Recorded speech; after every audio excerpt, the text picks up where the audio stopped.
Il 13 febbraio scorso i carabinieri del NOE, il nucleo operativo ecologico di Palermo, hanno sequestrato il depuratore di Favara, sigillando l'impianto, inquinante tra l'altro il fiume Naro e il mare di Cannatello. E prima ancora che a Favara sono stati sequestrati i depuratori a Ribera, a Palma di Montechiaro e a Porto Empedocle. Adesso i sigilli sono stati posti al depuratore del villaggio Mosè ad Agrigento.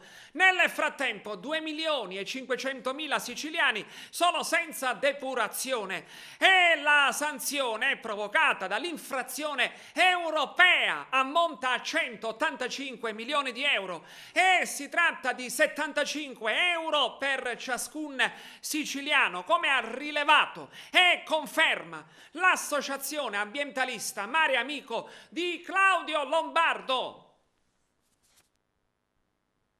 Hai detto bene, però bisogna aggiungere che tra i vari sequestri che sono venuti negli ultimi giorni, quello del villaggio Mosè per noi rappresenta la madre di tutte le battaglie, perché è stato il depuratore che abbiamo attenzionato meglio e quello che oggi la magistratura che ha posto sotto sequestro con le nostre tesi. Infatti dagli atti viene fuori che questo depuratore depurava soltanto per 1.000 persone e invece vennero attaccate 12.000 utenze, tra cui alcune industriali.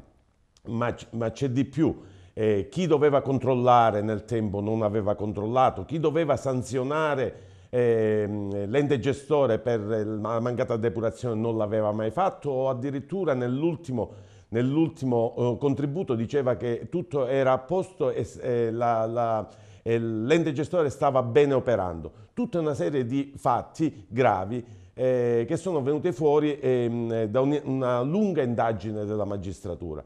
Non ultima, ma anzi addirittura il primo fatto principale è chi stava nelle vicinanze di questo depuratore ne ha avuto grande nocumento perché ha avuto l'aria ammorbata dal fetore che veniva fuori da questo depuratore. Addirittura d'estate la gente doveva stare con le finestre chiuse per il fetore e per le zanzare che invadevano la zona.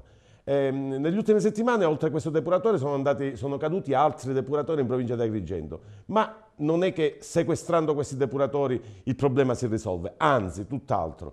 La comunità europea non interessa tutto questo e quindi sanzionerà già dal gennaio 2016 tutti i cittadini che non sono allacciati alle pubbliche fognature oppure i depuratori non funzionano. Abbiamo calcolato che alla luce di questa multa comunitaria di 185 milioni di euro, il 75 di euro pro capite è a carico dei cittadini siciliani. Chi pagherà?